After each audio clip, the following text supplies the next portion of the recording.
My name is Richard Zinn. I'm a plastic surgeon based in Melbourne. I have a private practice where I spend most of my time, and that's around 80% of my work, which relates to aesthetic surgery and functional surgeries. Today I'm going to talk to you about submental liposuction, which is a procedure that has evolved in my hands over the last few years. Generally, I would say submental liposuction is a component of facial rejuvenation or facial and neck rejuvenation. It's an operation where patients will often seek out a surgeon who performs this procedure, and either by word of mouth or group forums tend to find the surgeon they're looking for. The procedure is indicated for excess volume in the lower third of the face, particularly around the neck or poorly defined jaw lines and necklines.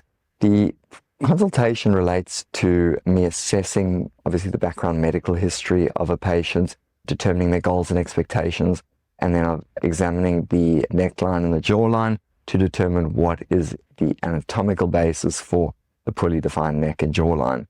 Now, at this stage, I may either go ahead with this discussion about submental liposuction or rather offer other surgeries or more invasive surgeries. But the benefit to this procedure is that it's minimally invasive, quick and relatively cheap procedure, and offers very, very powerful results in the right patients.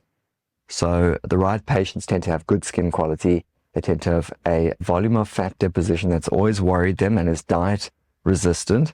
So it's sitting in and around the neckline, and they can't quite get a sharp neckline or have a defined jawline relative to their neck. My examination will identify where this fat deposition actually is sitting and what the quality of the tissue is, but also underlying structures like the platysma anatomy. If I think you're a good candidate for the procedure, we will see you twice before the procedure because it's an purely aesthetic procedure, so you do need to see a practitioner twice. You know, from the time we see you to the time we actually operate on you needs to be further than a week apart. The procedure is performed in a hospital under general anesthetic, and that's for safety and for ideal outcomes. The procedure can be performed as a day case, which is quite nice. I usually recommend a garment post-op. I will ensure you know where to get your garment and you bought that in advance of the procedure. So it's a day case procedure. You go off to sleep. It is an hour under anesthetic.